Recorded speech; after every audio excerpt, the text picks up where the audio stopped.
मैंने जब आंटी जी से बोला कि मैं आंटी जी बिहारी जी मैं वृंदावन में रहती हूँ, मैं नित्य बिहारी जी जाती हूँ, मैंने कहा आंटी आप कब से बिहारी जी नहीं गई?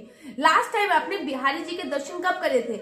मेरे को याद है मैंने अभी आपसे जब ये प्रश्न पूछा था कि आंटी आप बिहारी जी क्यों नहीं जाती, ऐसी बात कर रहे थे हम लोग, तो मैंने आपसे बोला था कि आंटी आप बाकी बिहारी क्यों नहीं जाते, कभी बाकी बिहारी जी से मिलने का मन नहीं हुआ था? तो आपने बोला कि कण कण में बाकी बिहारी हैं। वो वाली स्टोरी जरा हाँ आप लोगों को बताओ। इससे ज्यादा हम अपने मन में अनुभव दें, मन के अंदर, मन के, मीरा ने तो मन में पाया था। नहीं, आपने बोला था कि कण कण में बिहारी जी है, यहाँ पे तो पत्ते हाँ, पत्ते पे राधा हाँ, है। पत्ते पत्ते पे बिहारी जी है। अगर हम हवा चलती है उसमें खुशबू आती है। सुबह उठ के जब लाल सूरज निकलता है मैं उनके आगे हाथ जोड़ती हूँ तो मुझे उसी में बिहारी जी दिखते हैं। हवा चलती है शाम को जब सूरज छिपता है तो मुझे इतना प्यारा लगता है, मुझे उसी में बिहारी जी नजर आते हैं।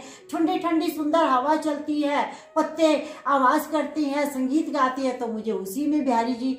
हमारे घर के पास बंदर आते हैं, गैया आती है, बंदर मेरे को आवाज देते हैं कुछ खाने को दे, कू करती है तो मुझे उसी में बिहारी जी नजर आते हैं। तो इसलिए तो मैं बोलती हूँ बिहारी जी तो सब जगह है। वही वाली बात है, मौके कहाँ ढूंढे रे बंदे, मैं तो तेरे पास रे। आंटी यहाँ पे जब आपको लोग बोलते नहीं है कि तू यहाँ पे अकेली रह रही है या फिर कैसे कुछ मैनेज करेगी, बुढ़ापा कैसे कटेगा, कभी आपने ये सोचा कि आपका बुढ़ापा और जब बूढ़े हो जाओगे हाथ पैर काम करने बंद कर देंगे तब क्या होगा? कभी मन में ये ख्याल नहीं आया? मेरे मन में आज तक ये ख्याल नहीं आया कि आगे आगे बुढ़ापा आएगा या मेरे हाथ पैर नहीं चलेंगे तब क्या होगा, क्योंकि अभी तक बचपन से लेके अब तक ठाकुर जी ने संभाला है तो क्या आगे नहीं संभालेंगे? आगे आगे भी वही संभालेंगे ना। इतनी उम्र हो गई तो कौन कर रहा है? ठाकुर जी तो कर रहे हैं।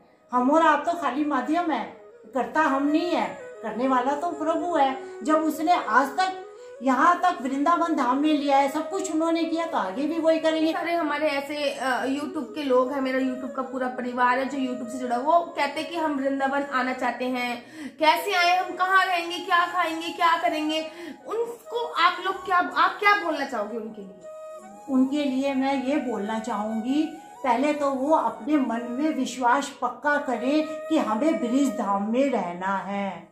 जब तक ये विश्वास नहीं करेंगे, जब तक वो वृंदावन अपने मन में नहीं बसाएंगे तब तक कुछ नहीं हो सकता। तब तक वो, अगर उनके मकान भी होंगे, कोठियां भी होंगी, तब भी नहीं वो रह पाएंगे।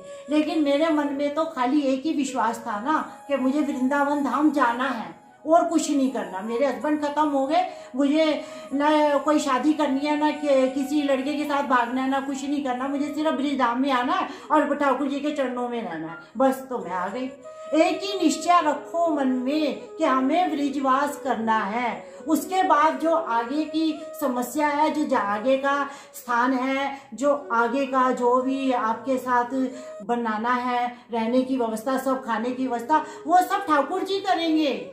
यहाँ बहुत से आते हैं, भजन कीर्तन कर रही है लेडीजें, सारा दिन घूमती है, भजन कीर्तन करती है, मस्त रहती है, कहती है जी हमें वहाँ आश्रम से दाल मिली है, हमें कंबल मिला है, हमें शॉल मिली है, हमें मिठाई मिली है, हमें पैसे मिले हैं। वो बताते हैं मुझे, उनको तो कोई प्रॉब्लम नहीं, इतने इतने सालों का भजन कर रही है, वो कुछ भी नहीं है। पहले अपने मन में निश्चय तो करो कि हमें ब्रिजवास में रहना है। उससे पहले ही सोचोगे कि हम कैसे रहे, क्या करें, तो कोई फायदा नहीं है।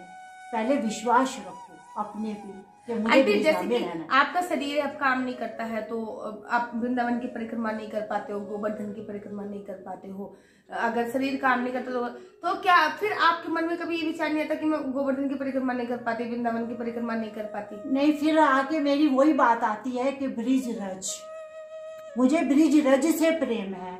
मैं जाती हूँ, एक काशी की परिक्रमा होती है तो मैं अटला तक जाती हूँ, भीड़ देख के हाथ जोड़ के आ जाती हूँ और ब्रिज रज माथे पे लगा लेती हूँ। एकादशी की शुभकामनाएं। महत्व ब्रिज रज का है। चाहे तुम 84 कोस यात्रा कर लो, चाहे व्रत कर लो, चाहे भजन कर लो, चाहे वृंदावन धाम की अनुभूति इतनी है कि कुछ इच्छा ही नहीं होती है। ब्रिजरज वृंदा धाम की अनुभूति अपने आप में इतना आनंददायक है कि कुछ करने की आवश्यकता ही नहीं महसूस होती। मेरे को ना आंटी से बात करने में बहुत ज्यादा आनंद की प्राप्ति